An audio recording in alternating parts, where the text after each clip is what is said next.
하나님의 자랑이 된 예수 그리스도 2 1956년 5월 16일 원본부교회 구독, 좋아요는 많은 힘이 됩니다. 여러분의 가정에 하늘 부모님의 축복이 있기를 바랍니다. 많은 사람들이 하나님을 믿노라 하였지만 그러한 믿음으로서는 하나님의 천륜의 심정을 통한 상하의 내적인 관계를 맺어 놓지 못한다는 것입니다. 또 수많은 선지선열들이 왔다 갔지만 그들이 믿고 그들이 따라가던 것을 통해서는 하나님 속에 사무쳐 있는 사랑의 원칙을 알 수 없습니다.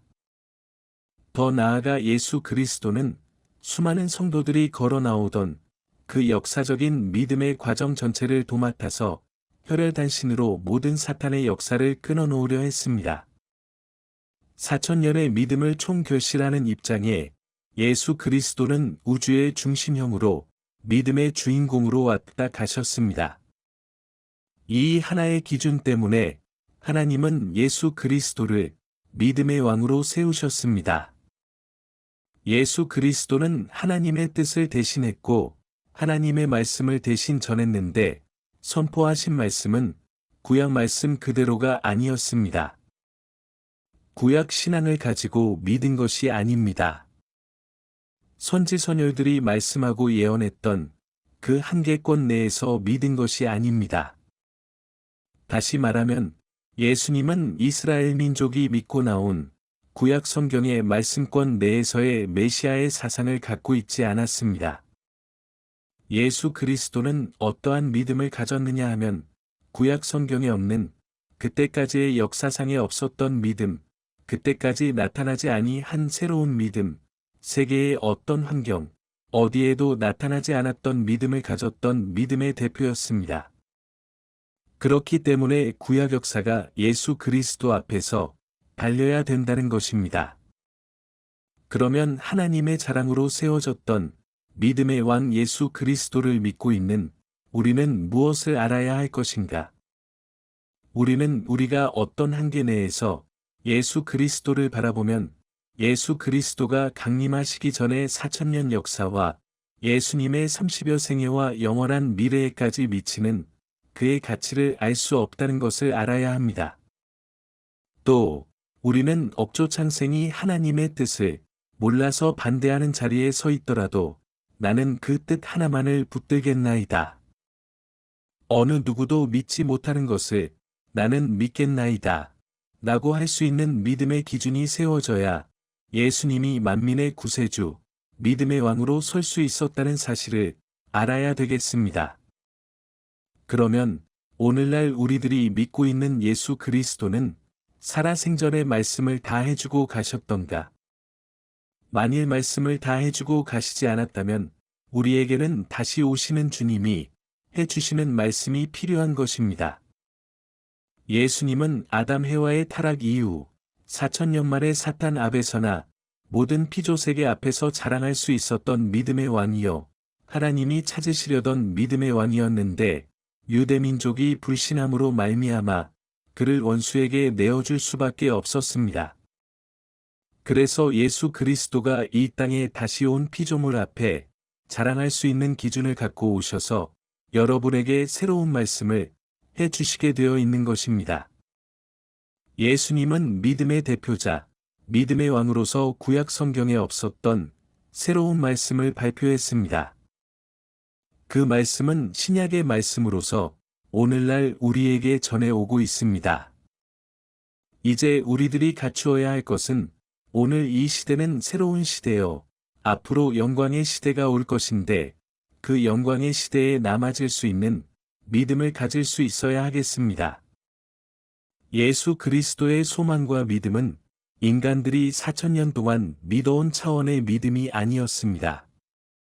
그의 일대를 거쳐 먼 후대, 즉 영원까지 미치는 믿음, 하나님이 생각지 못했고 그 당시에 나타나지 못했던 사랑과 선을 나타낼 수 있는 믿음이었습니다.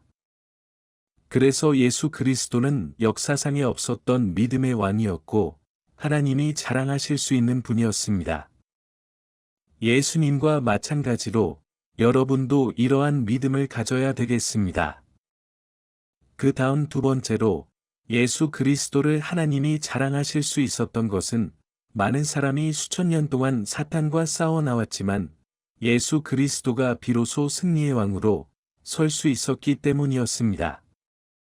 그래서 예수 그리스도를 하나님이 자랑하신 것입니다.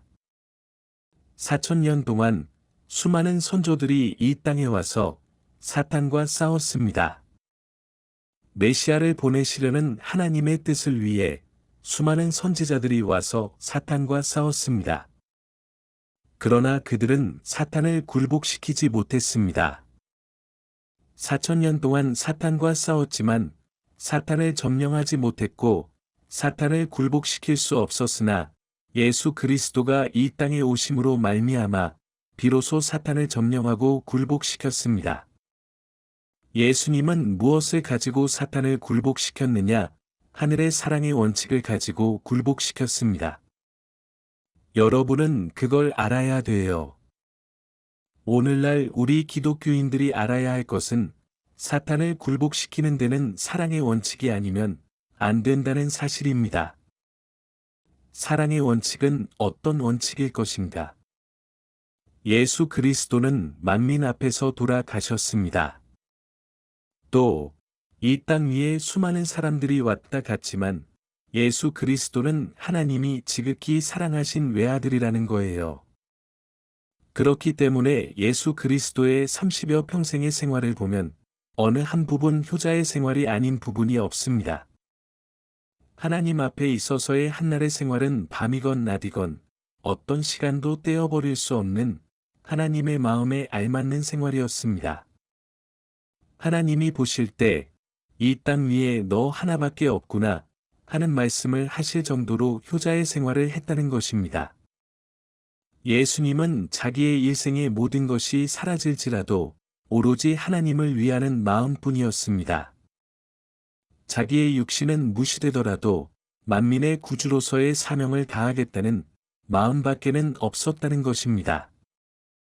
오로지 아버지여, 나 하나가 사라져서 당신이 4,000년 동안 찾아오신 사랑의 대신 존재, 당신의 사랑을 받는 아들로서 그 사랑의 대가를 돌려드릴 수 있는 효자가 되겠습니다. 하는 이 하나의 마음밖에는 아무것도 없었습니다.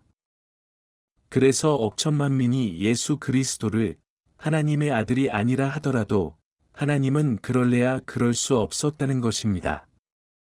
천지의 중심으로 맺어진 하나님의 사랑에 인연된 부자관계의 천륜의 힘은 아무도 막을 수 없습니다. 예수님은 어떠한 어려움 속에서도 환경에 굴하지 않았습니다. 골고다 산상의 외로운 자리에서도 십자가를 지셨습니다. 예수님은 그 자리에 하나님의 뜻이 있는 것을 아셨고 4,000년 동안 고대하신 아버지의 사랑의 심정을 잘 아셨던 것입니다. 그렇기 때문에 아버지의 뜻이 변치 않는 이상 아버지의 사랑을 받을 수 있는 아들로서의 자랑은 영원한 것입니다. 하나님은 예수 그리스도를 독생자로 하나님의 변치 않는 사랑의 화신체로 온 피조 만물 앞에 자랑했습니다. 사탄 세계 앞에 자랑했습니다. 계속